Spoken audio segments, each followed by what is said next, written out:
All right, it is now completed its cutting, which very hard to see. It's very hard to see. White on white. Yes, you can barely see some of the lines, but it is there. It's there, and now we're going to do the next step. Okay, so what we have to do is first release. You'll see the cutting mat. If I try to pull it, the machine has still got a hold of it. So we have to go to the screen that says ready, unload, and we hit enter, and it unloads. It spits the mat out. Now I can do with it as I please.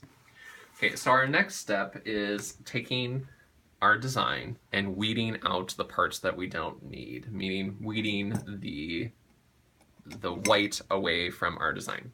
So a wonderful tool is this little guy. It's a hook. Like a tooth cleaner that the dentist would use. Or yes. Captain Hook's very tiny little arm. So this is just called a weeding tool. And what this helps us do is to release the part of the material that we don't want on the design. So again, you want a flat surface. I'm going to move the keyboard out of the way. And you can weed on the cutting mat, or you can release this whole thing from the cutting mat and just weed wherever. It's really, it does not matter.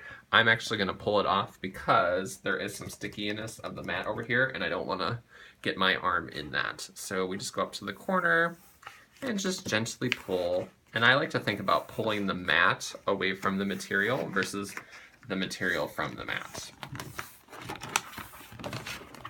And again, this is a brand new mat, so it is quite tacky still, so you may have to use a little force, but that won't affect anything.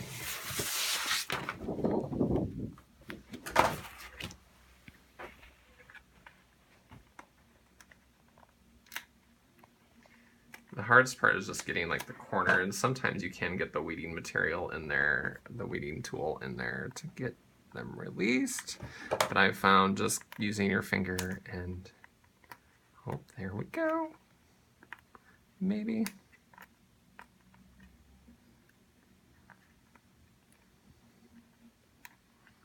And this probably would go easier if I had nails to help.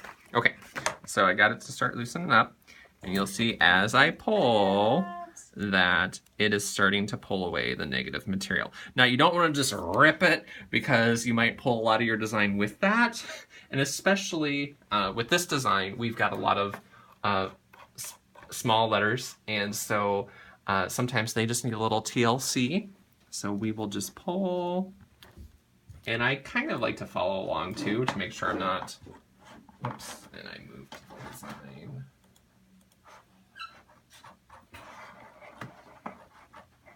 So our first letter is a T. And there was that. Yep, which there we was. Didn't see in the video, but he put a little square up there. I put a little square up there because the blade sometimes doesn't come down right away. So, yep. And then you just work to weed your whole material, your whole design.